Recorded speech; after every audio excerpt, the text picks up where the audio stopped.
Кыргыз элинин көнүрбөс мурастарына айланган тактике оюну унутта калып бара жаткан. Акыркы жылдары кайрадан тактикени жандандыруу максатында кароо сынактар өткөрүлүп баштаган. Калый Молдо Басанов атындагы Кыргыз улуттук консерваториясынын 1-курсунун студенти Аяна Русланова тактике оюнун өздөштүрүп алганына аз убакыт болсо да, былтыркы жылы улут баскан улуу жол кароо сынагында ойноп 1-орунду утуп алган. Бул тактике өнөрүн өздөштүргөнүмө жарым жылдай болуп калды. Жайында Каракол шаарында Кыдыраке жана Садыракенин мааракесине арналган 6-этно фестивалдын алкагында тактике кароо сынагы уюштурулган.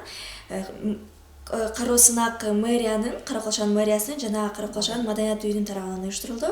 Ал кароо сынакка 7 областтан тактикечилер келди.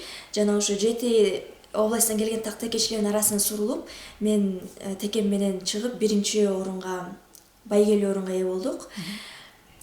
Бул өнөрдү Талант Карабаев деген агайым аркылуу үйрөнүп, ушуну өздөштүрүп калдым. Аяна чыгармачылыкка жакын адам болуп, шык жөндөмү болгондуктан тактике оюнун бат өздөштүргөн. Бүгүнкү күндө жалгыз текеси менен гана ойноп келсе, алдыда анын жанына дагы кайберен эчкилерди кошууну максат кылууда.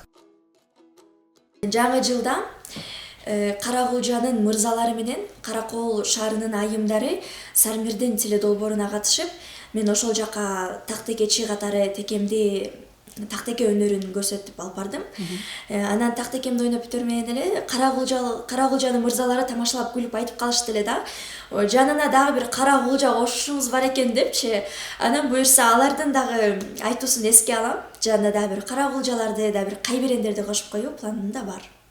Кыргыз эли тактикени ооз комуз жана комуз менен ойнотуп келишкен. Аяна Русланова бир эле убакытта комуз чертип, ошону менен бирге текелерди так секиртип бийлетиш оор эле болот дейт. Тактике ойноо бул өзү жеңил эмес. Комузда кол ойнотуп, комуз чертип, анан текени бийлетип, текени так секиртип бийлетиш бул деген өзүнчө бир искусство, бул деген жеңил нерсе эмес да. Тактике ар бир эле күүгө келе бербейт экен. Бул күүнүн ыргактарына жараша, күүнүн өзүнүн бир ритмдерине жараша чертилчү күү. Бүгүнкү күндө унутта бара жаткан тактике оюнун элге жеткирип тартуулап жаткандардын саны аз. Мирмусуба Конова, Илич Касейнов, Атайынскөл маалымат кызматы үчүн Каракол шаарынан.